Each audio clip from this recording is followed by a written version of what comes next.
There are moments in life when the ground simply vanishes beneath your feet. When everything you've built, everything you've fought for, everything you've endured comes crashing down in the space of a single breath. For Grace Miller, that moment arrived on a Tuesday morning in late October, in a corner office overlooking the crowded streets of Philadelphia, where the autumn light filtered through windows she'd cleaned herself more times than she could count. She stood before her boss's desk, hands trembling against her sides, the termination letter clutched between fingers that had forgotten how to let go. The words blurred together. Asterisk effective immediately. Poor performance. Company restructuring asterisk. Lies dressed up in corporate language. Polite cruelty wrapped in HR-approved phrasing. But she knew the truth. She'd known it the moment she'd told them about the baby. 12 weeks along. Barely showing. Working double shifts at a marketing firm that paid just enough to keep the lights on in her studio apartment in South Philly, where the radiator clanked through winter nights and the rent kept climbing every year, like everything else in America that you needed but couldn't afford. She'd thought telling them was the right thing to do, the responsible thing, the kind of thing good employees did. She'd been wrong. Her boss, a woman named Patricia with perfect highlights and a corner office sound on the backs of people like Grace, didn't even have the decency to look her in the eye. Just kept shuffling papers, checking her phone, acting like firing a pregnant woman was just another Tuesday task between coffee runs and conference calls. Grace felt the weight of it all pressing down on her shoulders. The medical bills already starting to pile up from prenatal visits. The student loans that followed her like a shadow. $23,000 for a degree that had promised her the American dream and delivered just enough to survive. The father of her child, if you could even call him that, gone before she'd finished peeing on the test. His number blocked. His promises evaporated like morning fog over the Schuylkill River. She was alone. Completely alone. And now she was unemployed. The panic started in her chest, that familiar tightness she'd learned to breathe through during the worst nights, when the anxiety came crawling up her throat and the walls of her apartment felt like they were closing in. She'd moved to Philadelphia 5 years ago with hope in her suitcase and $53 in her checking account, believing that hard work mattered, that showing up every day and giving everything you had would eventually mean something. But America doesn't always keep its promises. Not to girls from nowhere towns in upstate New York who grew up watching their fathers lose jobs to factories closing, the mothers working retail until their feet swelled and their backs gave out. Not to women who make the mistake of getting pregnant without a ring on their finger or a trust fund to fall back on. Asterisk before we go on. Tell us, where are you watching from? Drop it in the comments below. Asterisk. Patricia was still talking. Something about how Grace could collect her things from her desk, how security would escort her out, how her final paycheck would be mailed within 2 weeks. The words felt far away, like Grace was underwater, drowning in the fluorescent-lit corporate office where she'd spent 3 years of her life answering phones and scheduling meetings and pretending she didn't hear the way they talked about her when they thought she couldn't hear. She turned to leave, legs moving on autopilot, mind already spinning through impossible calculations. Unemployment would barely cover rent. She had maybe $800 in savings, money she'd been hoarding for the baby, for diapers and bottles and all the things tiny humans needed to survive. How long could she stretch it? 2 months. 3 if she stopped eating. The hallway stretched before her like a prison corridor. Other employees pretended not to stare as she walked toward her desk, their eyes sliding away, their discomfort palpable. Nobody wanted to acknowledge what was happening. Nobody wanted to be next. She started packing her things. A coffee mug her grandmother had given her before she died. A photo of her and her sister taken at the Jersey Shore 3 summers ago, back when life still felt manageable. A succulent plant she'd somehow kept alive despite the office's terrible lighting and her own exhaustion. That's when she heard the voice. It came from behind her, deep and steady, carrying the kind of quiet authority that made the entire office go silent without him having to raise it even slightly. A voice that didn't ask for attention. It commanded it simply by existing. You're firing her. Grace froze. She knew that voice. Everyone in Philadelphia knew that voice, even if they'd never heard it in person. It belonged to a man whose name appeared in newspapers and police reports, in whispered conversations in bars along Delaware Avenue, in stories people told about power and money and the kinds of deals that happened in rooms where lawyers and accountants feared to tread. Cole Brennan. She turned slowly, not quite believing what she was seeing. He stood in the doorway of Patricia's office, 6 feet of controlled power in a charcoal suit that probably cost more than Grace made in 3 months. Dark hair swept back from a face that belonged on old Hollywood movie posters, sharp jawline, intense gray eyes that seemed to see straight through whatever lies you were telling yourself. He shouldn't be here. Men like him didn't walk into third-rate marketing firms in Philadelphia office buildings that smelled like burnt coffee and broken dreams. Men like him owned restaurants and construction companies, influenced elections, made problems disappear in ways that people didn't talk about in polite company. And yet here he was, looking at Patricia like she was something he'd found on the bottom of his shoe, looking at Grace like she mattered. "Mr. Brennan," Patricia stammered, her carefully constructed authority crumbling like wet newspaper. "This is a private personnel matter." "That woman is pregnant," he said quietly. The words fell like stones into still water. "You're firing a pregnant woman. In my city. In a building where I own a significant interest." Grace's breath caught. She didn't know he owned part of this building. She didn't know why he was here. She didn't know anything except that the air in the room had changed, charged with the kind of tension that made her skin prickle. Patricia's face went pale. "It's a business decision, purely performance-based." "I've seen her performance reviews." His eyes never left Patricia's face. Excellent marks every quarter for 3 years. Never missed a day. Took on extra work without complaint. And now, 3 weeks after she discloses her pregnancy, suddenly her performance isn't adequate. He took a step forward. Just one. But it was enough to make Patricia step back. "This company has a choice," he continued, his voice still calm, still measured, but carrying weight that made Grace's hands shake. "Reinstate her immediately with full back pay and benefits, or I pull my investment. All of it. By tomorrow morning. And I make sure everyone in this city knows why." The silence that followed felt like the moment before lightning strikes. Grace couldn't breathe, couldn't move, couldn't understand why this man, this dangerous, powerful man she'd never met, was standing in her corner. Patricia looked like she might be sick. "Mr. Brennan, if we could discuss this privately." "There's nothing to discuss."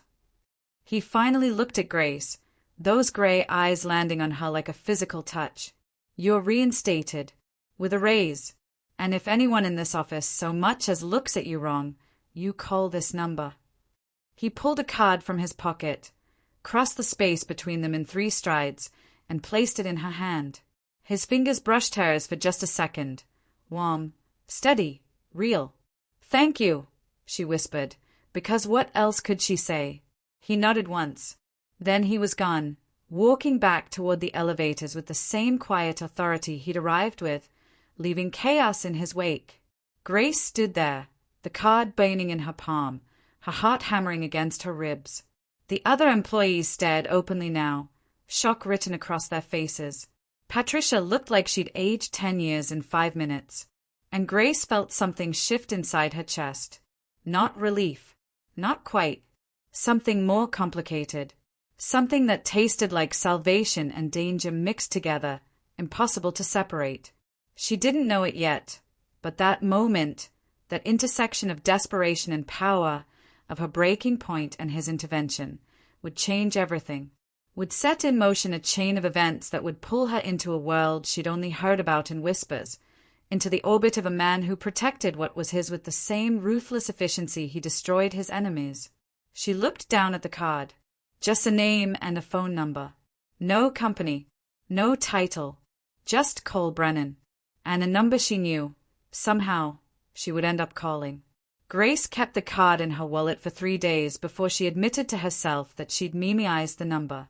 It lived in the back of her mind like a song she couldn't stop humming, like a password to a door she wasn't sure she wanted to open.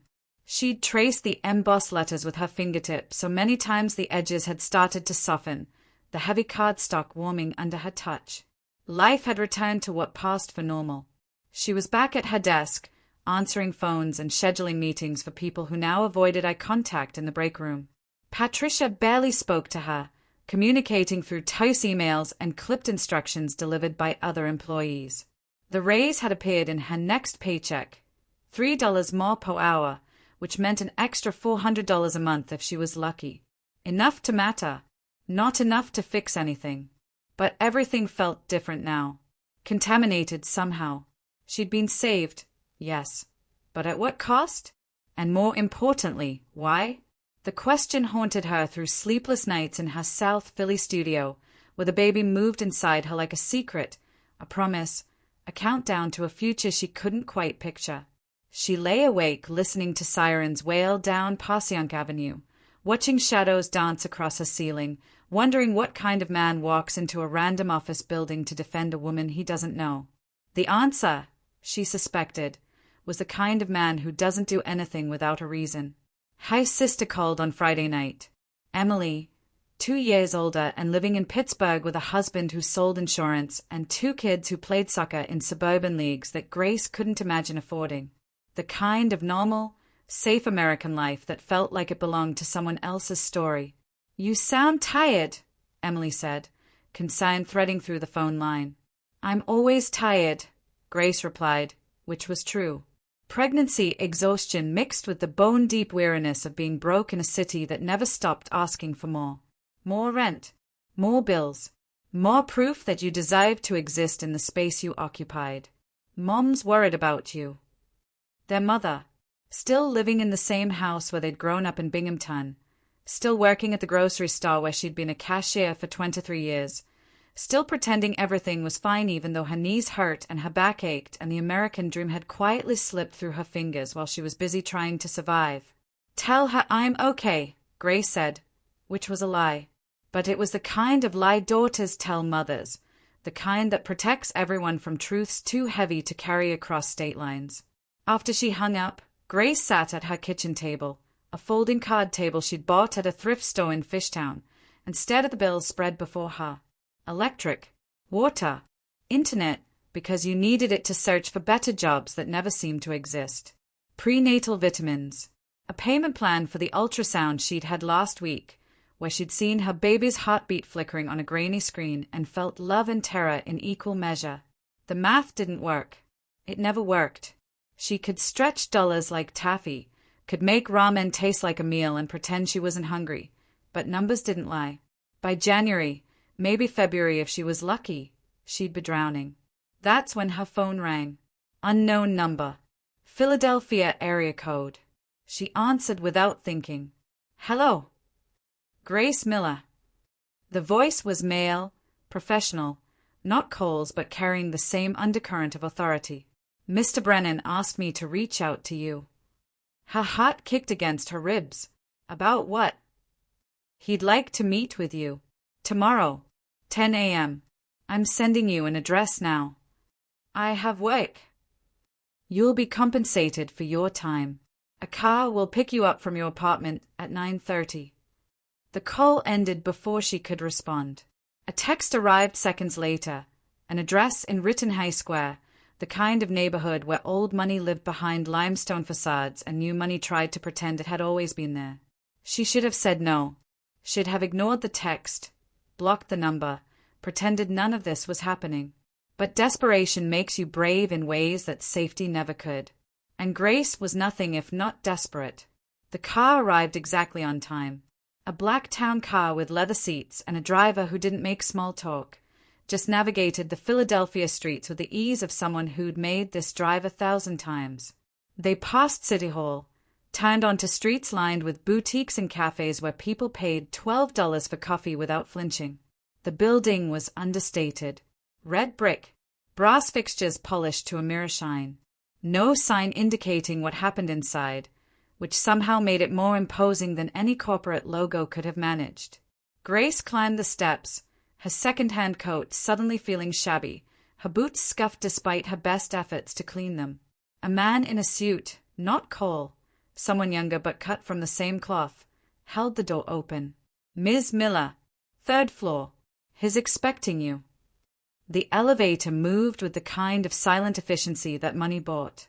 Her reflection stared back at her from the polished doors, tired eyes, pale skin, the slight swell of her stomach hidden beneath layers she hoped concealed the truth of her situation. The doors opened directly into an apartment that made her breath catch. Floor-to-ceiling windows overlooking Rittenhouse Square, where autumn leaves fell like gold coins onto manicured lawns. Hardwood floors that gleamed. Furniture that looked like it belonged in museums. Art on the walls that she recognized from college classes she'd taken when she still believed education would save her.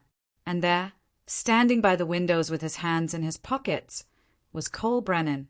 He turned when she entered, gray eyes finding hers immediately. "Thank you for coming." "I don't think I had much choice," she said, and was surprised by the steadiness in her voice. A ghost of a smile. "You always have a choice." "Do I?" He gestured to a chair, expensive leather, the kind that probably cost more than her monthly rent. She sat because her legs were shaking, because standing felt like too much effort, because she needed to understand what was happening before she could decide how to react. He sat across from her, elbows on his knees, fingers steepled beneath his chin, studying her the way someone might study a painting they were considering buying. "You're wondering why I helped you," he said. "Among other things." "The truth." He leaned back, his expression unreadable. "I don't like bullies. Never have. And what your boss was doing, firing a pregnant woman to avoid paying benefits, to avoid dealing with maternity leave, to avoid the inconvenience of basic human decency, that's bullying. Corporate bullying, maybe. Legal in some interpretations, but still wrong. So you did it out of the goodness of your heart." She couldn't keep the skepticism from her voice. "Men like you don't do anything without a reason." "Men like me," he repeated softly. "And what kind of man am I, Grace?" She met his eyes, the kind people whisper about, the kind whose name appears in newspapers next to words like alleged and investigation, the kind mothers tell their daughters to stay away from. He didn't deny it, didn't defend himself, just watched her with those penetrating gray eyes that seemed to see everything she was trying to hide. "You're right," he said finally. "I don't do things without reason. My reason in your case is simple. You reminded me of someone. Someone who got chewed up by a system that pretends to care but doesn't. Someone who deserved better than what this city gave her." "Who?" "My mother." The words were quiet, heavy with old pain that even power couldn't erase. "She worked 3 jobs to keep us fed. Died of a heart attack when I was 17, on her feet in a diner in Kensington, too tired and too proud to admit she needed help." The confession hung between them like smoke. Grace felt something shift in her chest, not sympathy exactly, but recognition. The understanding that struggle left scars regardless of how much money you ended up making. "I'm sorry," she said, and meant it. "Don't be. It taught me something important, that in this country, nobody's coming to save you. You have to save yourself. And if you're lucky enough to get power, you use it to protect people who can't." "Is that what you're doing? Protecting me?" "I'm offering you a choice. A real one. Not survival versus starvation, but something different." He stood, walked to a desk by the window, retrieved an envelope, placed it on the table between them. "Open it," he said. Her hands shook as she picked it up. Inside was a check, made out to her, for $50,000. The room tilted. She couldn't breathe, couldn't think. $50,000. Enough to pay off her medical bills. Enough to cover rent for 2 years. Enough to buy time to figure out how to raise a baby in a city that ate people alive. "Why?" The word came out broken. "Because you need it. Because your baby deserves a chance. Because I can." He paused. "There are no strings. No expectations. You can walk out of here right now and never see me again. The money is yours regardless." "I don't understand." "You don't have to." He moved closer, crouched in front of her chair so they were eye level. "But I'm also offering something else. A job. Waking for me. Better pay than that marketing firm. Benefits. Security. A chance to build something. Doing what? Whatever needs doing. I have legitimate businesses. Grace. Restaurants. Real estate. Construction. I need people I can trust. People who understand what it means to fight for survival. She looked at the check. At him. At the window overlooking a neighborhood she'd never be able to afford on her own. If I say no, then you say no. The check is still yours. I mean it when I say no strings. But there were always strings. Always costs. She'd lived long enough to know that much. I need time to think, she whispered. Take all the time you need. He stood, handed her a phone. New number. Only I have it. Call when you decide. Or don't. Either way, take care of yourself. And that baby. The driver was waiting when she left.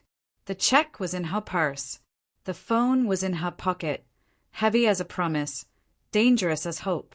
And Grace knew, driving back through Philadelphia streets where autumn leaves fell like benedictions, that she'd already made her choice. She just hadn't admitted it yet. Grace deposited the check on Monday morning at a branch in Center City, half expecting the teller to call security, to tell her it was fake, to prove that salvation this easy couldn't possibly be real. But the money went through. Cleared within 48 hours. Appeared in her account like a gift from a god she hadn't known was listening. She paid her medical bills first.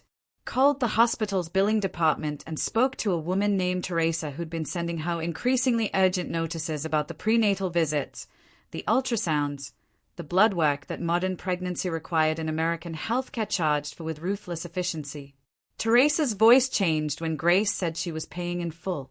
Went from cold efficiency to warm surprise, like she wasn't used to people actually being able to afford their own medical care. Then the student loans. Not all of them. That would take more than 50,000, would take winning the lottery or marrying rich or some other fantasy that happened to other people. But enough to breathe. Enough to make the monthly payments manageable instead of suffocating. Her landlord, a man who owned half of South Philly and treated his tenants like ATMs with occasional plumbing problems, got 6 months' rent in advance. His surprise was almost comical. He actually smiled at her. Probably the first time he'd smiled at any of his tenants in decades. And still, after all of that, she had money left. Enough to buy actual groceries instead of ramen and canned soup. Enough to get her winter coat fixed instead of layering sweaters beneath it. Enough to breathe without calculating every dollar, every decision, every tiny choice that added up to the difference between surviving and drowning. She should have felt relieved. Should have felt grateful. Should have felt something other than the hollow uncertainty that settled in her chest like smoke. Because money didn't answer the real question, what did she owe Cole Brennan now? The phone sat on her kitchen table for 5 days, silent and waiting. She'd pick it up sometimes, late at night when the baby kicked and sleep felt impossible, turning it over in her hands like a puzzle she couldn't solve. He'd said no strings, but the phone itself was a string. The check was a string. The job offer was a string wrapped in opportunity and tied with the kind of knot that only tightened the more you struggled. On Friday night, she finally called. He answered on the second ring. I was beginning to think you wouldn't. I'm not sure I should be, she admitted. But you are. The job. Tell me more about it.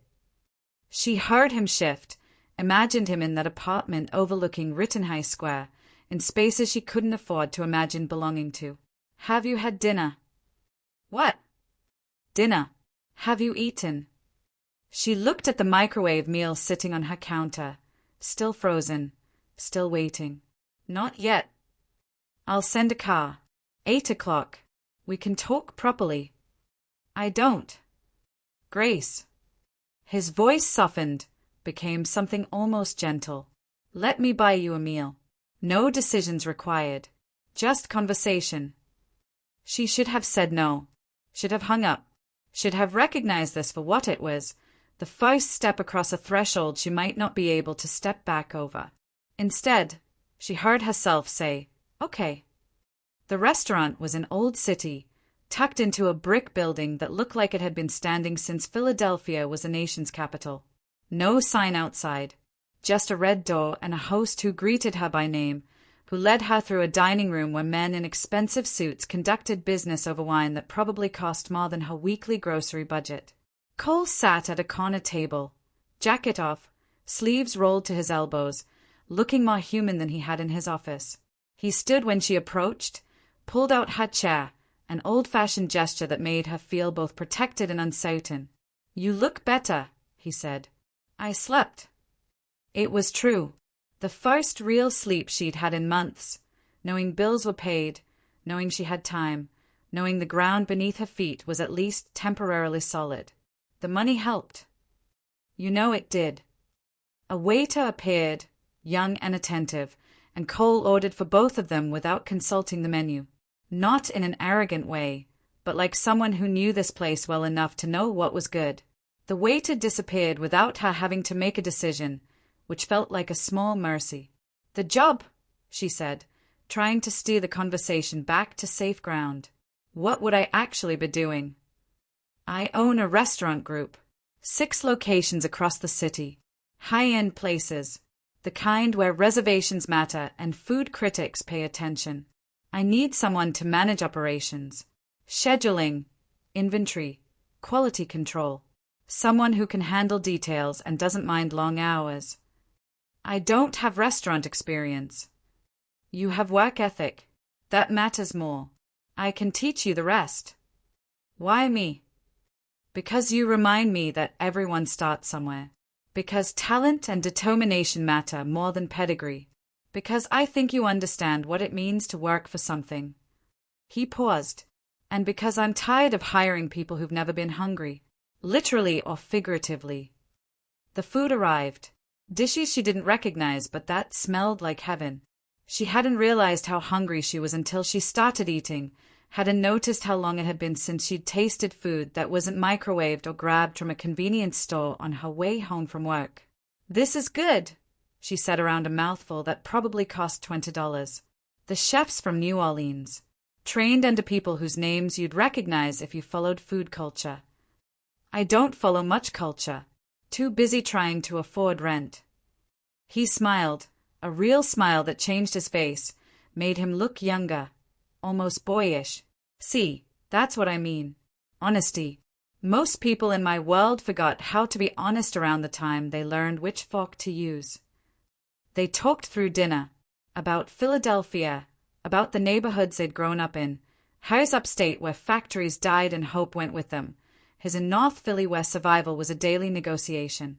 About the city they lived in now, beautiful and brutal, historic and hungry, eating its working class while tourists took photos of the Liberty Bell. He was easier to talk to than she'd expected. Listened more than he spoke. Asked questions that suggested genuine interest rather than polite obligation. She found herself relaxing, found herself laughing at stories about restaurant disasters and construction site catastrophes, found herself forgetting why she'd been afraid of this conversation. Until dessert arrived and he said, "There's something else you should know. About the job. About me." Her stomach tightened. "Okay. What you've heard about me. Some of it's true. I wasn't born into money. I built what I have from nothing, and I didn't always do it by following rules that people like your former boss pretend to care about." He met her eyes, unflinching. "I won't lie to you about who I am or how I got here. You deserve that much." "Are you telling me yo?" "I'm telling you I exist in spaces between legal and illegal, between acceptable and necessary. I have legitimate businesses. But I also have influence and connections that come from a world most people pretend doesn't exist in modern America." He paused. "If that's too much, you can walk away. No judgment. The money's still yours." She should have been afraid. Should have thanked him for dinner and left. Should have gone back to her studio apartment and her normal life and forgotten this ever happened. But normal life was drowning. Normal life was working until her body gave out like her mother's had, like so many women who played by rules that were rigged against them from the start. "If I work for you," she said slowly, "what does that make me?" "Employed. Protected. Someone who's choosing survival. He leaned forward slightly. I won't ask you to do anything illegal, Grace. Won't put you in danger. But I also won't pretend that proximity to me is safe. There are risks. Always. That's why I'm being honest. Why are you really doing this? Because I saw myself in you that day. The person I was before I had power. Before I learned how to fight back. His voice dropped lower. And because everyone deserves one person in their corner who has the power to help. You needed that person. I happened to be there. The baby kicked inside her, a flutter of movement that felt like a question she couldn't answer. I need time, she said again. Then take it. He signaled for the check, which appeared and disappeared before she could offer to contribute. But Grace? Whatever you decide, know this, I don't offer help often. And when I do, I mean it. No games. No hidden costs. The car drove her home through Friday night Philadelphia, past bars spilling light and laughter onto rain-slick sidewalks, past neighborhoods where people live whole lives without ever thinking about the kind of choices she was facing. The phone was in her pocket. The memory of good food sat warm in her stomach. And the question remained, suspended in the space between fear and necessity. What price was she willing to pay for survival? By the time she reached her apartment, she knew the answer had been decided the moment she'd answered his call. Some thresholds, once crossed, can never be uncrossed. She just had to decide if she was brave enough or desperate enough to step over. Grace gave her notice at the marketing firm on a Monday morning that felt like the last day of someone else's life. Patricia took the news with barely concealed relief, as if Grace leaving solved problems neither of them wanted to acknowledge. The other employees whispered as she cleaned out her desk for the second time in a month, their eyes following her with the kind of curiosity reserved for people who'd made choices they couldn't understand. She started working for Cole 2 weeks later, right after Thanksgiving. The holiday had been quiet, just her and a rotisserie chicken from the grocery store, phone calls with her mother and sister where she lied about everything being fine, about having a new job that was perfectly normal and safe and nothing they needed to worry about.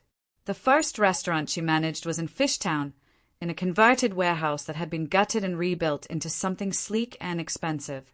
Exposed brick and Edison bulbs, open kitchens where chefs moved like surgeons, wine lists that required a sommelier to navigate. The kind of place where young professionals from New York brought clients to prove Philadelphia had culture, where dates happened that ended in either wedding planning or broken hearts. Cole was right. She didn't know restaurants. But she knew systems, knew organization, knew how to track inventory and manage schedules and handle the 1,000 tiny crises that arose when you were dealing with food and people and the unpredictable chaos of service industry America. He gave her space to learn, would show up once or twice a week, usually in the evening when the dinner rush was building, and watch from the bar without interfering. Other employees treated him with a deference that bordered on fear, not because he was cruel, but because his presence changed the air in any room he entered, made people straighten their spines and double-check their work and remember that nothing escaped his attention. But with Grace, he was different. Patient, would answer her questions without making her feel stupid for asking, would explain the difference between good service and excellent service, between running a restaurant and creating an experience people would remember. You're good at this, he told her one night in late December, as snow fell outside and the dining room glowed with candlelight and holiday cheer. Better than I expected. Don't sound so surprised. I'm not surprised. I knew you would be. He took a sip of whiskey, studied her over the rim of his glass. How are you feeling? He asked that sometimes. Not about Wyke, but about her. About the pregnancy that was becoming harder to hide beneath loose sweaters and careful posture. She was 5 months along now, showing enough that regular customers had started asking when she was due, offering unsolicited advice about motherhood that she smiled through while wondering if she had any idea what she was doing. Tired, she admitted. My feet hurt. My back hurts. Everything hurts, actually. You should take time off. I'm fine. Grace.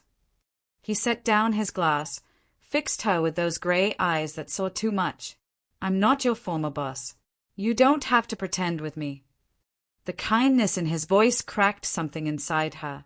She felt tears prick her eyes, which was ridiculous. She'd cried more in the past 5 months than in the previous 5 years, her emotions swinging like a pendulum she couldn't control. I'm scared, she whispered, admitting it for the first time out loud. I don't know how to be someone's mother. I don't know if I can do this. You're already doing it. Every day. That's what counts. What if it's not enough? He was quiet for a long moment, watching snow accumulate on the windows. My mother used to say that love was the only thing that mattered. That as long as you loved your kid, you'd figure out the rest. He glanced at her. I believe that. And I see how you already care about that baby. That's more than a lot of children get. She wanted to ask about his childhood, about the mother who'd worked herself to death, about how he'd survived and what it had cost him. But the question felt too intimate for the space between them, too weighted with implications she wasn't ready to examine. Thank you, she said instead. For everything. The job. The chance. I haven't said that enough. You don't need to thank me. Yes, I do. A customer approached then, needing something, pulling her attention back to Wake.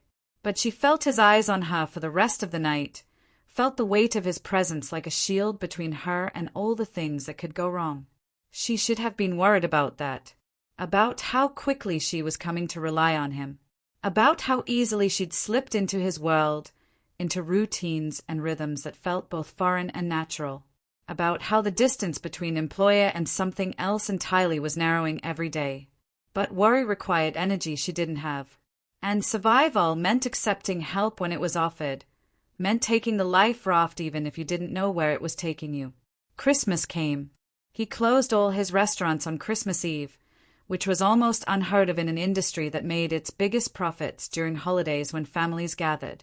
But he paid his staff anyway, told them to go home, to be with whoever they needed to be with. Grace spent the evening alone in her apartment, which felt bigger now with the furniture he'd helped her buy, a real bed, a small couch, a rocking chair positioned by the window where she could watch snow fall on South Philly streets. She'd decorated with a small tree from the corner lot, had strung lights that felt cheerful and melancholy in equal measure. Her phone rang at 8. Cole's number. Merry Christmas, he said when she answered. Merry Christmas. What are you doing? Sitting, watching it snow, being pregnant and dramatic.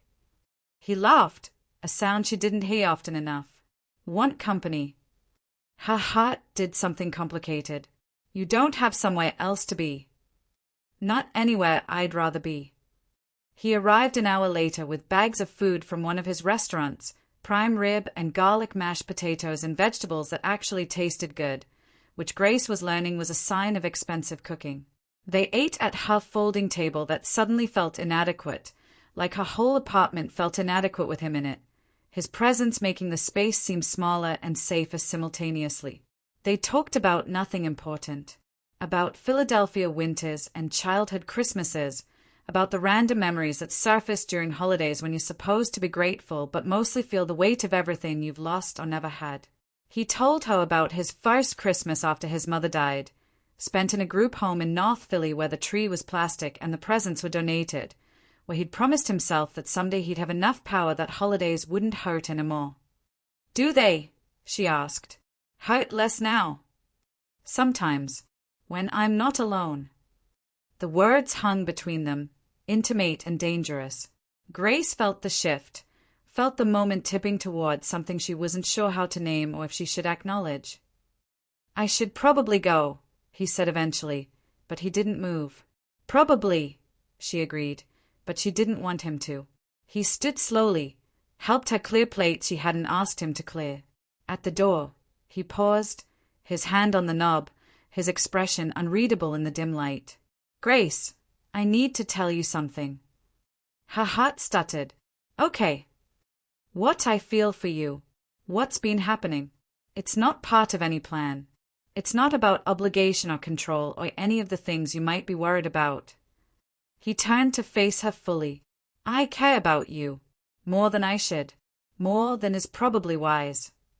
She couldn't breathe. Couldn't think. Cole! You don't have to say anything. I just needed you to know.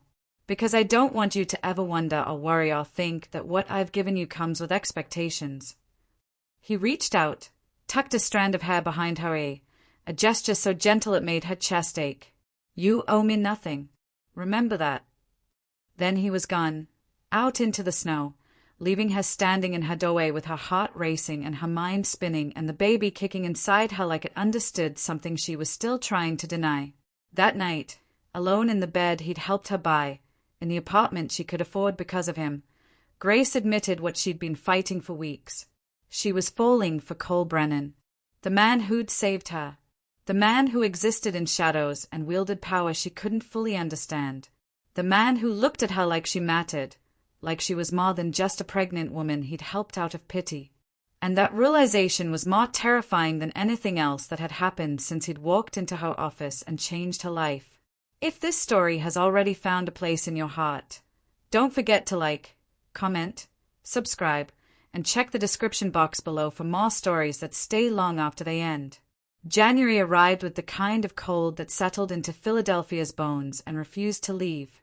The kind that made Grace's morning walks to the restaurant feel like expeditions, her breath fogging in the air, her hands buried in pockets of the real winter coat Cole had insisted she needed after seeing her laid sweaters and broken zipper. She'd tried to refuse. He'd ordered it anyway. It arrived at the restaurant with a note. Asterisk survival isn't optional. Neither is staying warm. See asterisk. She wore it every day. Told herself it was practical. Ignored the way wearing something he'd chosen made her feel protected in ways she'd spent her whole life pretending not to need. Work consumed her hours, which was fine. Better than fine. It kept her mind occupied, kept her from thinking too hard about the way Cole watched her when he thought she wasn't looking, about the way their conversations had shifted after Christmas into something more intimate, more dangerous. He came by the restaurant more often now. Sometimes on business, checking inventory numbers and profit margins, discussing menu changes with chefs who treated his suggestions like commandments. But other times, he'd just appear in the evening, would sit at the bar nursing whiskey while she managed the floor, his presence both calming and electric. Staff noticed. Of course they noticed. The way he watched her, the way his voice softened when he spoke to her, the way he'd appear with food when she forgot to eat, with chairs when she'd been standing too long, with concern that looked an awful lot like something deeper than employer obligation. But nobody said anything. Not to her face, anyway. Because Cole Brennan wasn't the kind of man you gossiped about unless you wanted problems you couldn't handle. The baby was growing. Grace was 6 months along, her body changing in ways that fascinated and frightened her. She'd felt the baby move during a dinner rush, a rolling sensation that made her press her hand to her stomach and smile despite the chaos around her. A customer had noticed, had asked if everything was okay, and Grace had realized with a start that she was happy. Actually, genuinely happy, for the first time since before she'd found out she was pregnant. That happiness felt fragile, dangerous, like something that could be taken away the moment she stopped being vigilant. Her fears proved founded on a Tuesday afternoon when 2 men in suits walked into the restaurant during the lunch lull. Federal agents. She knew it before they showed their badges, knew it from the way they moved, from the practiced neutrality of their expressions. "We're looking for Cole Brennan," the taller one said. Grace's mouth went dry. "His not hey. When do you expect him?" "I don't know. I just manage this location." They exchanged glances. The shorter one pulled out a card. "When you see him, tell him we need to talk. Soon." After they left, Grace stood in the empty dining room feeling like the floor had dropped out beneath her. She'd known, in an abstract way, that Cole existed in dangerous spaces, but knowing and confronting were different things. Knowing was easy to rationalize. Confronting made it real. She called him. He answered immediately. "Federal agents were here," she said without preamble. "Looking for you." Silence. Then, "I'm coming over. Lock the doors. It's the middle of the day." Lock the doors, Grace. She did. Sent the staff home early, claiming a gas leak that didn't exist. Waited in the empty restaurant with her heart hammering and her hands shaking, wondering what she'd gotten herself into, wondering if caring about him was about to destroy everything he'd helped her build. He arrived 20 minutes later. Didn't knock. Just used his key, moved through the space like he owned it, which he did. Owned the building, owned the business, owned more pieces of Philadelphia than Grace had realized. Tell me exactly what they said, he demanded. She repeated the conversation word for word, watched his expression darken with each sentence. This is about a construction bid, he said finally. Projects I'm involved with. They think I'm manipulating contracts, influencing city officials. They are not wrong, but they can't prove it. Are you in trouble? Trouble is relative. He moved to the window, stayed out at Fishtown streets where gentrification was swallowing history. But yes, probably. They've been building a case for months. This is just them making moves, seeing if I'll panic. Will you? He looked at her then, really looked at her. I'm worried about you, about what this means for you if things get complicated. I can handle complicated. Not this kind. Federal investigations, potential indictments, your name attached to mine in ways that could destroy opportunities you haven't even imagined yet. Grace felt anger flare in her chest, hot and unexpected. You think I care about that? About opportunities? I was drowning, Cole. You pulled me out. You gave me a chance when nobody else would. Whatever's coming, we'll handle it. We, he repeated softly. Yes, we. She moved closer, close enough to smell his cologne, expensive and subtle. Unless you're planning to push me away now that things are getting difficult. Is that what this is? I'm trying to protect you. I didn't ask to be protected. I asked to be employed, to be treated like an adult who can make her own decisions. She poked his chest, probably harder than necessary. Don't you dare make choices for me because you think I'm too fragile to handle reality. Something flickered in his eyes. Surprise. Maybe respect. You're not what I expected. Good. I'm tired of being what people expect. He caught her hand, the one still pressed against his chest, held it there while his heart beat steady beneath her palm. If I get indicted, everything changes. My businesses could be seized. Assets frozen. People I employ could lose their jobs, including you. Then we'll figure it out. You're 6 months pregnant with no family support, and you're telling me you're not worried. Of course I'm worried. I'm terrified. But not of this. Not of standing with you. She took a breath. What scares me is the idea of going back to that office where they fired me for being pregnant. Back to a world where nobody gives a damn if you survive or drown. You showed me there's another way. So no, I'm not walking away because federal agents came looking for you. He stayed at her for a long moment. Then, slowly, he pulled her into his arms. Not romantically, not sexually, just held her, his chin resting on top of her head, his arms wrapped around her and the baby that kicked between them. You're either very brave or very foolish, he murmured into her hair. Probably both. If you've ever felt torn between fear and love, you'll understand her. Remember to like, comment, subscribe, and check the description box below. Your support keeps stories like this alive. They stood like that while afternoon light faded, while the city moved around them, while Grace let herself admit something she'd been avoiding. This wasn't just about survival anymore. Wasn't just about the job or the money or the chance he'd given her. Somewhere between October and January, between desperation and security, she'd fallen completely for Cole Brennan. And that changed everything. When he finally pulled back, his expression was different. Softer, more vulnerable than she'd ever seen him. There's something else you should know, he said, about why those agents are really interested in me. Tell me. My father. He was connected. Old school Philadelphia organized crime. I grew up around it. In it. I tried to leave, Tried to build something legitimate, but roots run deep in this city. Some of my earliest investors, some of my partnerships, they came from that world. I thought I could separate myself, but you never really leave. You still? No, not actively, but guilt by association is real. And the feds don't care about nuance. They see my last name, see where I came from, and they assume I'm everything my father was. Are you? I don't know anymore. He touched her face, gentle despite the power in his hands. All I know is that you're the first person in years who's looked at me and seen something worth saving.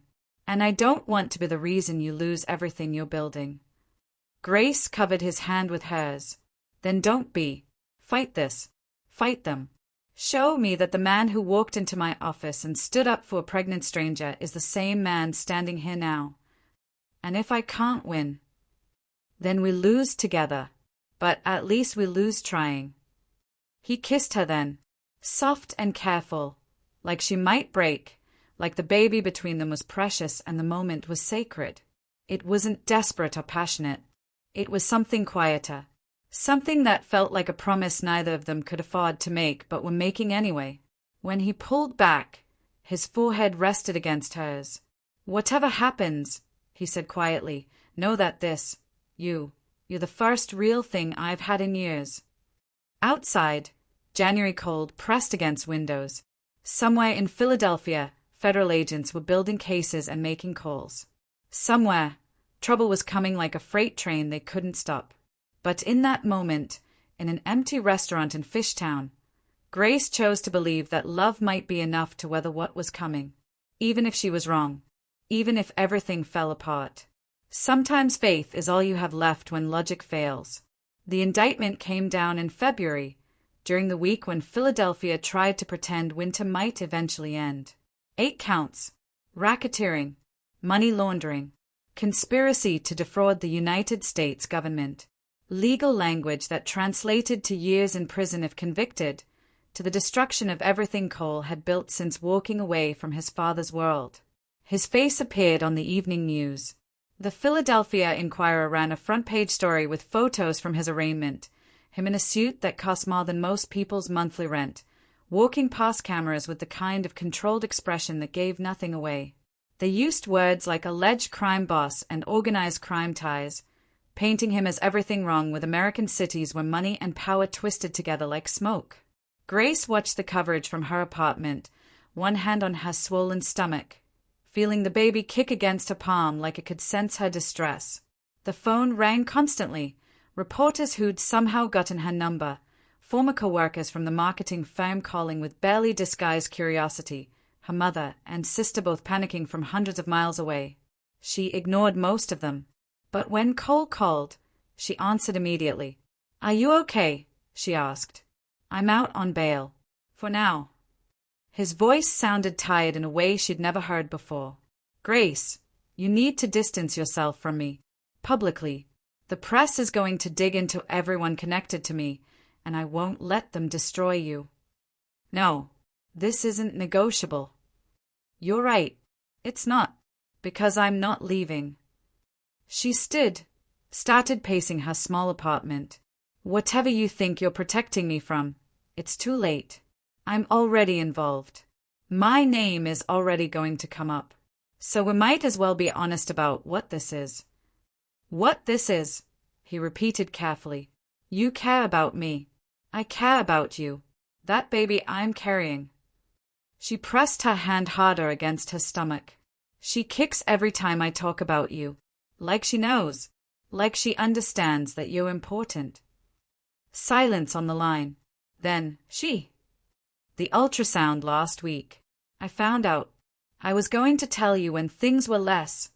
She gestured helplessly at the TV where his face still dominated coverage. "Complicated."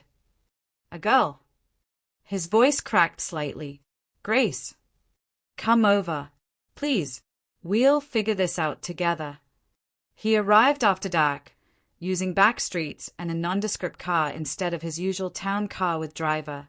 Precautions against media following him, against making her more of a target than she already was.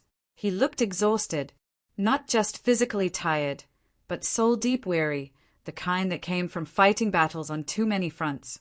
Grace pulled him inside, locked the door, watched him stand in her small apartment like he wasn't sure he belonged there anymore. "Sit," she ordered. "I'm making tea, and you're going to tell me everything. There's nothing to tell that you haven't seen on the news." "Bull. The news says what the prosecutors want people to hear. I want the truth."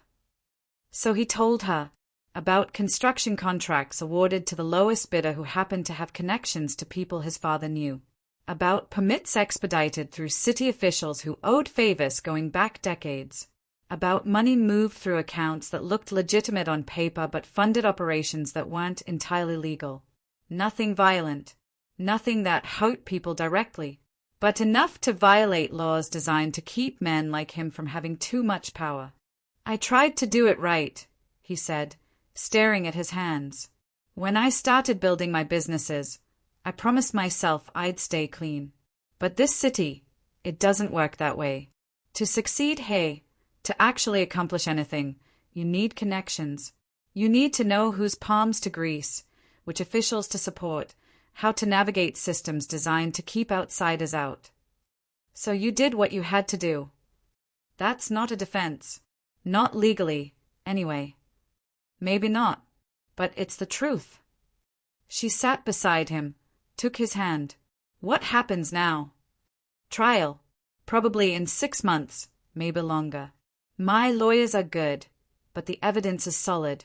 I might beat some charges. Others," he shook his head.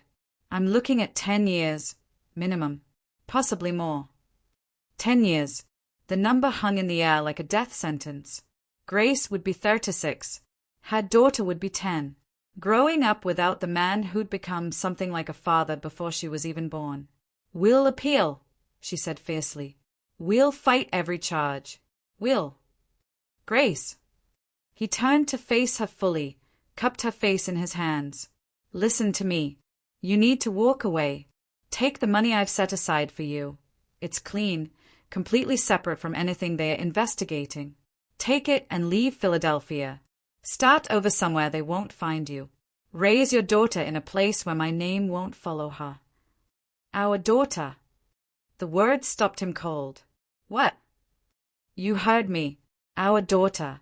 Because that's what she is, Cole. Maybe not biologically, but in every way that matters. You're her father. You're the one who's been here, who's cared, who's made sure we have what we need." Tears streaked her face.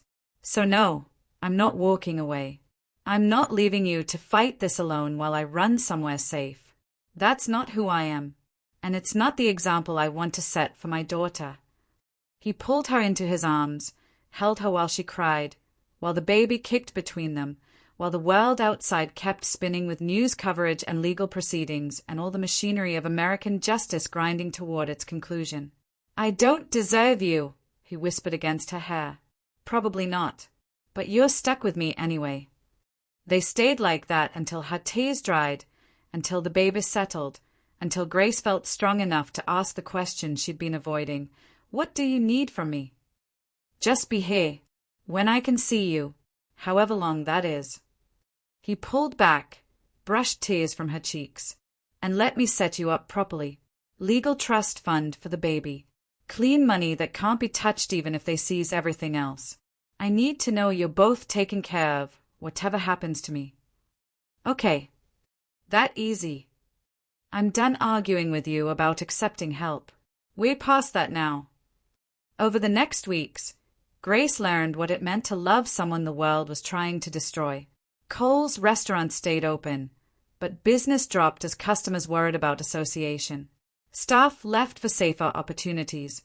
Federal agents watched the buildings constantly, creating an atmosphere of siege that made regular patrons uncomfortable.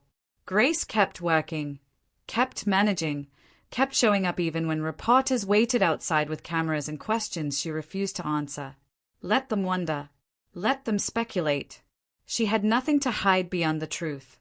She loved a man who'd saved her life, and she wouldn't abandon him because America's justice system had decided he was easier to punish than the systems that created people like him. Asterisk asterisk if your heart's racing too. Take a breath. And don't forget to like, comment, subscribe, and check the description box below for more unforgettable love stories. Asterisk asterisk. The baby grew. Grace's body changed, swelling with life while everything else crumbled. She went to prenatal appointments alone now, Cole unable to risk the public exposure, the photographs that would appear with captions about mob bosses and pregnant accomplices. She'd sit in waiting rooms surrounded by couples, by excited fathers and nervous mothers, and she'd pretend her situation was normal even though nothing about it was. March arrived. Her due date approached. The trial date was set for September, after the baby would be born, which felt both like a blessing and a curse. At least she'd have time with her daughter before the verdict came down. At least Cole would get to meet her, to hold her, to know what he was fighting for. But time felt both infinite and desperately short. Every moment together became precious. Every conversation carried weight. Every touch felt like it might be one of their last. Cole came over late one night in mid-March. Let himself in with the key she'd given him. Found her awake despite the hour, too uncomfortable to sleep, too worried to rest. "Can't sleep either," she asked. "Haven't slept properly in weeks." He sat beside her on the couch, pulled her against his chest. "Tell me about her. What do you think she'll be like?" "Stubborn. Like both of us." Grace smiled despite everything. "Strong. A fighter. She'll have to be, growing up in the world we're giving her." "I wish I could give her better." "You're giving her life. That's enough." His hand found her stomach, spread across it like a benediction. The baby kicked against his palm, responding to his touch like she recognized him. Maybe she did. Maybe babies knew more than people gave them credit for, knew who was family not by blood but by presence, by care, by the way their mother's heartbeat changed when certain people were near. "Whatever happens," Cole said quietly, "promise me something." "Anything. Tell her about me. Not the news stories. Not what the world says. Tell her I loved you both. That you were the best thing that ever happened to me. That every choice I made was trying to build something better than what I grew up with." "You'll tell her yourself." "Maybe. Or maybe I'll be in prison, and she'll grow up visiting her father through glass partitions, and I'll miss everything important." His voice broke. "I need to know she'll understand why. That she won't hate me for not being there." Grace turned in his arms, grabbed his face, made him look at her. "She will never hate you, because I will make sure she knows the truth. That you're a good man caught in a system designed to punish people who dare to reach beyond where they started. That you protected us when nobody else would. That you loved us in the only way you knew how." They held each other through the night, through fears neither could voice completely, through the knowledge that time was running out faster than either wanted to acknowledge. Grace's daughter arrived 3 weeks early, on a rainy April morning when Philadelphia smelled like wet asphalt and new leaves. Her water broke while she was at the restaurant, doing inventory she probably shouldn't have been doing but couldn't stand to sit still. The pain started like a warning, then escalated into something that made her double over between the dry goods shelves, one hand braced against industrial metal, the other clutching her phone. She called Cole first. Not her sister, not her mother. Him. He answered on the first ring. "I'm on my way." The drive to the hospital was a blur. Him running red lights through Center City, her breathing through contractions that made her understand why women screamed during childbirth in movies. He held her hand the entire time, even when her grip probably hurt, even when she cursed him for getting her into this situation even though he had nothing to do with the biological father who'd disappeared before the first ultrasound. Labor took 14 hours. 14 hours of pain that rewrote Grace's understanding of her own body, of what she could endure, of what love meant when it involved bringing another human into a world that wasn't prepared to be kind to either of them.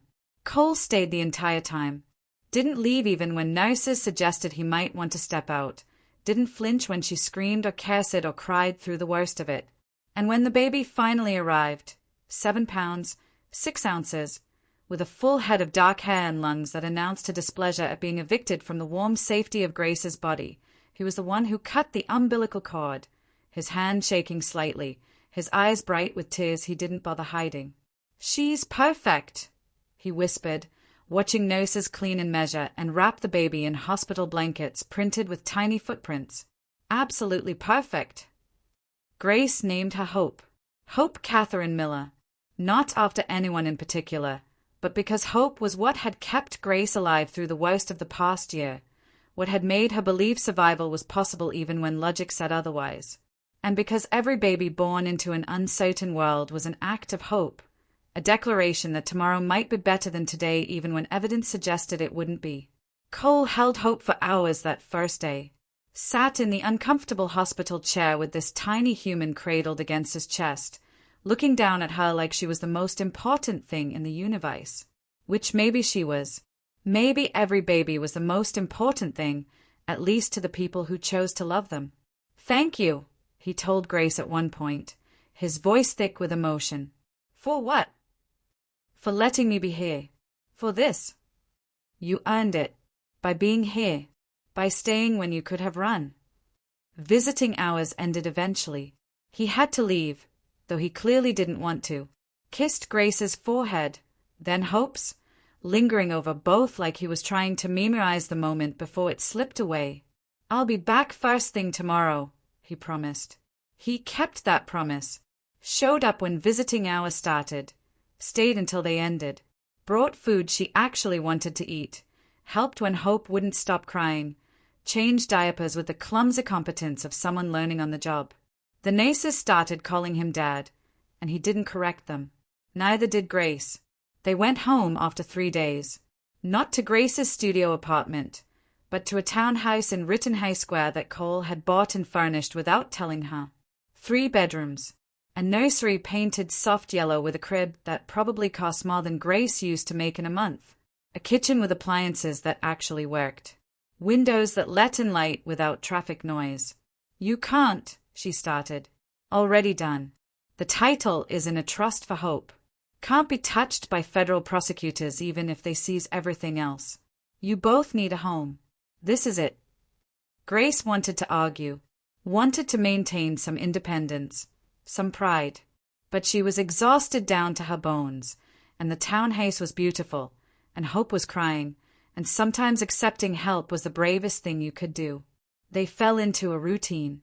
Cole would come over in the mornings, would hold Hope while Grace showered and ate breakfast and remembered she was a human being beyond being someone's mother. He'd stay through the day when he could, working remotely from the living room while Grace napped and Hope slept in her expensive crib. In the evenings, he'd help with feedings and diaper changes and all the impossible logistics of keeping a tiny human alive. Grace fell deeper in love with him during those weeks. Watching him with Hope, seeing the tenderness he tried to hide, hearing him sing off-key lullabies he claimed he didn't remember learning. This was the man beneath the reputation, beneath the power, beneath everything the world saw when they looked at Cole Brennan. This was who he actually was, someone who'd survived trauma and built walls to protect himself but would tear those walls down for people he let inside. But the trial loomed.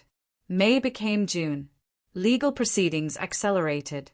His lawyers spent their days in courtrooms arguing motions while Cole spent his preparing for a future where he might not be free. "I need you to understand something," he told Grace one night after Hope was finally asleep. They sat on the couch in the townhouse, close but not touching, both too tired for anything beyond conversation. "If I'm convicted, when I'm convicted, visiting me in prison isn't required, isn't expected. You don't owe me that." "Stop." "I'm serious. You have a life to build, a daughter to raise. I won't have you waste years driving to some federal prison in Pennsylvania, sitting in visiting rooms with Hope, explaining to her why he caught himself, why I'm not there." *** before we close this chapter, take a moment, like, comment, subscribe, and check the description box below. Every small gesture helps the next story find its way to you. "Why her father isn't there," Grace finished. "Because that's what you are. That's what you've been since before she was born. So stop pretending otherwise. I'm not her biological." Neither was my stepfather, but he raised my sister and loved us anyway. Biology doesn't make a family. Showing up does. Being there does. Caring does. She grabbed his hand. You're Hope's father in every way that matters. And when she's old enough to understand, I'll tell her exactly how you saved us. How you gave us a life we wouldn't have had otherwise. How you loved us when you didn't have to. His eyes were bright with unshed tears. What if I'm gone for 10 years? Hope will be 10. You'll be waiting, if that's what it takes. She squeezed his hand. I know what I'm signing up for, Cole. I'm not naive. I know prison visits and commissary accounts and all the reality of loving someone the system is taking away. But I also know that walking away now would destroy something real, something worth fighting for. So I'm not leaving. Neither is Hope. He pulled her against him then, held her like she was the only solid thing in a world trying to crumble. They stayed like that until Hope cried, until reality interrupted, until Grace had to remember she was a mother first and everything else second. The trial started in September. Grace couldn't attend, didn't want Hope in a courtroom, didn't want cameras catching her face and plaster it across news coverage with speculation about the mob boss's girlfriend and her baby. But Cole called every evening with updates. The prosecution's case was strong. His lawyers were skilled but fighting uphill. The jury looked skeptical. It took 3 weeks. 3 weeks of evidence and testimony and legal arguments that boiled down to whether rules mattered or if survival sometimes required breaking them. The jury deliberated for 2 days. The verdict came down on a Thursday, guilty on 6 counts, including racketeering and money laundering. Not guilty on 2 charges involving direct violence, which was something, but enough for serious prison time. Sentencing was set for October. Cole's lawyers argued for minimum guidelines. Prosecutors pushed for maximum. The judge would decide what Cole deserved for trying to build power in a city that only gave it to people born with it. Grace held Hope that night, walking the townhouse floor while her daughter slept, and she tried not to imagine years ahead without Cole's presence. She'd survived worse before he showed up, but survival and living were different things. And somewhere in the past year, she'd learned the difference. Her phone rang. Cole, I'm coming over, he said. One last night before sentencing. I need to see you both. Okay. He arrived an hour later, held Hope for a long time, studying her face like he was trying to memorize every detail, then put her back in her crib and pulled Grace into the bedroom, closed the door, and kissed her like it might be the last time. And maybe it was. Maybe tomorrow the judge would take him away for years. Maybe this was all they'd get, stolen moments and broken dreams and love that wasn't enough to overcome reality. But tonight, they had each other. Tonight, they were still together. And sometimes, tonight is all anyone gets. The judge gave Cole 8 years. Could have been 15, could have been 20 with the counts he was convicted on, but his lawyers argued compelling mitigation and the prosecution's case wasn't as clean as they'd hoped. 8 years in a federal prison in central Pennsylvania, far enough from Philadelphia to make visiting complicated but close enough to be theoretically possible. Grace sat in the courtroom gallery when the sentence came down, Hope strapped to her chest in a carrier, both of them silent witnesses to justice being served or destroyed depending on your perspective. She watched Cole's face when the judge spoke, saw him absorb the number without flinching, saw him nod like 8 years was acceptable, saw him glance back at her once with an expression that tried to be brave and failed. They allowed 5 minutes for goodbyes. 5 minutes before marshals would take him into custody, begin the processing that would strip away everything that made him Cole Brennan and turn him into a federal inmate with a number instead of a name. Grace met him at the defense table. Hope was awake, staring up at the man who'd held her almost every day of her 5-month life. Cole touched her tiny hand, let her grip his finger with surprising strength. You be good for your mom, he told Hope softly, and you grow up strong. Stronger than me. Better than me. Then he looked at Grace. I meant what I said. You don't have to wait. And I meant what I said. We will. 8 years is a long time. I know. But we've survived worse. We'll survive this. She touched his face, Tried to memorize the feel of his skin, the exact shade of his gray eyes. You focus on staying safe in there. We'll focus on building a life that's waiting when you get out. I love you. The words came out rough, like admitting them hurt. I should have said it before. Should have. I know. She kissed him, gentle and brief because marshals were moving closer. I love you too. We both do. They took him away. Grace watched him walk out of the courtroom in handcuffs, watched the doors close behind him, felt hope squirm against her chest like even at 5 months old she understood something important had just happened. The reporters were waiting outside. Cameras. Questions shouted over each other. Grace walked past them without stopping, without answering, head high despite the tears streaming down her face. Let them take photos. Let them write their stories. She was done caring what the world thought about her choices. The first year was the hardest. Grace established routines. Wake, Hope, visits to the prison every other Saturday when she could arrange childcare, letters written late at night after her daughter was asleep. Cole called twice a week, collect calls from a federal prison that cost $3 for 15 minutes and were monitored by systems designed to catch criminal behavior in every conversation. They learned to speak in code. Not about illegal activities, there weren't any, but about feelings too raw to share knowing someone was listening. About hope and fear and all the ways loving someone incarcerated changed how you moved through the world. Hope grew. Started walking at 11 months. Talking at 13. Her first word was mama, which was appropriate. Her second was dada, which she said while pointing at a photo of Cole that Grace kept on the mantel. Grace didn't correct her. Didn't explain that dada was away, that he couldn't come home, that years stretched ahead before Hope would remember him as anything other than a voice on the phone and a face in pictures. Grace kept the restaurants running. Cole had set up management structures before sentencing, had put people in place who were loyal and capable. The businesses survived, even thrived once the media attention died down and people remembered they cared more about good food than the criminal history of the owner. Money came in. Grace put most of it into trusts for Hope, into investments Cole's lawyers managed from afar, into building the kind of security that would weather whatever came next. She learned that survival wasn't just about having enough, it was about having enough saved for when you didn't have enough, about planning for disasters before they arrived. Her family came around eventually. Her sister visited, met Hope, admitted grudgingly that Grace seemed happy despite the circumstances. Her mother called more often, had stopped asking when Grace was going to leave Philadelphia and find a nice man who wasn't in prison. I found a nice man, Grace told her once.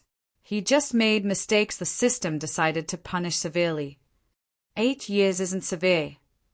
Try being born poor in America and tell me what's severe. The second year was easier. Grace had learned the rhythms of prison visits, the rules about what you could bring and where, the way time moved differently in visiting rooms where happy moments were measured in hours and goodbyes came too soon. Hope was old enough to interact with Cole now, would climb on his lap during visits and babble stories he pretended to understand. She has your stubbornness, he told Grace once, watching Hope refuse to share her crackers with another child in the visiting room. And your protective streak. God help us. They laughed, which felt like victory. Finding joy in a federal prison visiting room, in moments stolen from a system designed to punish, in the space between what was and what might someday be. The years passed. Grace marked them in Hope's milestones. First day of preschool, learning to ride a bike, reading her first book without help. Every achievement was photographed and sent to Cole in letters the prison approved, in photos he kept in his cell alongside the ones of Grace that she updated annually so he could see how she changed, how she aged, how she remained despite everything. By year 5, Hope understood why Dada lived somewhere else. Grace explained it as honestly as she could, that he'd broken rules trying to help people, that the punishment was harsh but not forever, that they visited because family didn't abandon each other even when things were hard. When is he coming home? Hope asked at least once a week. 3 more years, baby. 3 more years. It felt like forever and tomorrow simultaneously. Grace had built a life she was proud of, running successful businesses, raising a daughter who was smart and kind and unafraid, existing in spaces she'd once thought were impossible for girls from small towns who started with nothing. But there was always an emptiness where Cole should have been. At Hope's birthday parties, at Christmas, during ordinary evenings when Grace sat alone after her daughter was asleep and wondered if 8 years was too long to ask anyone to wait. But she did wait, because walking away felt like betraying everything they'd survived together. Because Hope loved her father despite barely remembering life before he left. Because Grace had promised, and promises mattered even when keeping them was hard. Year 7 arrived. Cole's release date became something they could count in months instead of years. Hope was 7, in 2nd grade, old enough to understand that Dada coming home meant something permanent, something real. Grace started preparing. Had the townhouse cleaned professionally, filled the fridge with food she remembered him liking, bought clothes that would fit the man he'd become rather than the one he'd been. Prison changed people. She knew that. But love meant believing some essential part of who they were remained, meant having faith that what they'd built could survive even incarceration. The day of his release arrived in November, 8 years after sentencing. Grace drove to the prison alone. Hope was at school, would meet him at home later, and waited outside the gates while Pennsylvania autumn turned the landscape gold and red. He walked out at 9:47 a.m., wearing clothes the prison provided, carrying a plastic bag with his belongings. He looked older, thinner, gray threaded through his dark hair. But his eyes were the same, and when he saw her, his expression broke into something between relief and disbelief. "You're here," he said, like he doubted despite her promises. "I'm here." They stood there in the prison parking lot, too overwhelmed to touch, too much time between them to bridge immediately. Grace felt tears streaming down her face, felt years of waiting collapse into this single moment. "Hope?" he asked. "At school. She'll be home at 3. She's so excited she barely slept. She remembers me. She talks about you every day, counts down, makes plans." Grace stepped closer.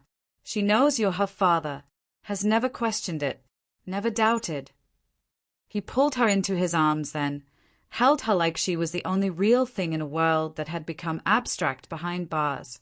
They stayed like that while other prisoners were released around them, while families reunited and cars pulled away, while 8 years of separation tried to compress into a single embrace.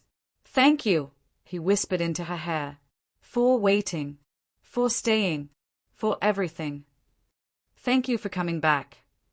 They drove home through Pennsylvania countryside, through Philadelphia streets that had changed in small ways during 8 years.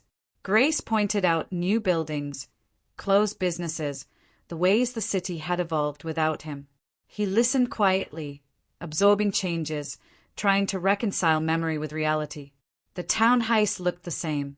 Grace had made sure of that, kept furniture in familiar places, maintained routines Hope knew, created continuity in a world that kept shifting. Cole walked through like he was in a museum, touching surfaces, staring at photos of his daughter growing up that he'd missed in person. "She's beautiful," he said, looking at a school photo from last month. "She's you. Her expressions, her mannerisms, her protection of people smaller than her. Is she happy?" "Mostly. She missed you, but we built a good life, a safe one." He turned to face her fully. "And you? Are you happy?" Grace considered the question. Was she? Despite everything, the struggle, the waiting, the years of single parenthood and prison visits, and explaining to Hope why their family looked different from everyone else's. "Yes," she said finally. "Happier than I ever thought I'd be when you walked into my office 8 years ago. 9 years. It's been 9 years since that day." "Has it really?" They stood in the living room of a townhouse he'd bought to protect her, in a life he'd helped to build, in a moment that felt both impossible and inevitable. Grace saw the man he'd been and the man he'd become, saw the cost of his choices written in premature gray hair and prison-scarred hands. "I don't know how to do this," he admitted. "How to be free. How to be Hope's father in person instead of through letters. How to—" Grace crossed the space between them, took his scarred hands in hers. We figure it out together. Like we always have. Asterisk asterisk, if stories like this linger in your heart long after they end, don't leave just yet. Like, comment, subscribe, and check the description box below. And let the next story find you when the night grows quiet again. Asterisk asterisk. At 3 o'clock, the door opened. Hope burst in with her backpack and enthusiasm, so Cole standing in the living room, and froze. Dada! Hey, sweetheart. His voice broke on the words. She dropped her backpack, ran to him, threw herself into arms that caught her instinctively. Cole held his daughter for the first time in years, held her while she cried and laughed and asked 100 questions about whether he was really home, really staying, really Hayes. Grace watched from the doorway, watched her daughter and the man who'd saved them both find each other again, watched 8 years of absence try to heal in a single afternoon, watched love prove it was stronger than the American justice system, stronger than circumstance, stronger than all the reasons they shouldn't have worked. Outside, November light faded over Philadelphia. In the town house, a family reunited. Not perfect, not easy, but real and earned in theirs. Freedom, Grace had learned, wasn't just about walking out of prison. It was about having people waiting when you did. It was about love that survived even when everything else failed. It was about choosing to stay when leaving would have been easier. And as Hope showed Cole her room, her toys, her school projects he'd missed, as Grace started dinner in a kitchen that finally felt complete, she understood something fundamental. They'd survived, all 3 of them. Against odds that should have destroyed them, they'd built something that mattered. A family, a home, a future that looked nothing like what Grace had imagined 9 years ago when she stood in that office being fired while pregnant. Sometimes the best stories aren't the ones where everything goes right. Sometimes they're the ones where everything goes wrong, and you choose to keep fighting anyway. This was that story. Theirs. Imperfect and hard one and absolutely real. And it was enough.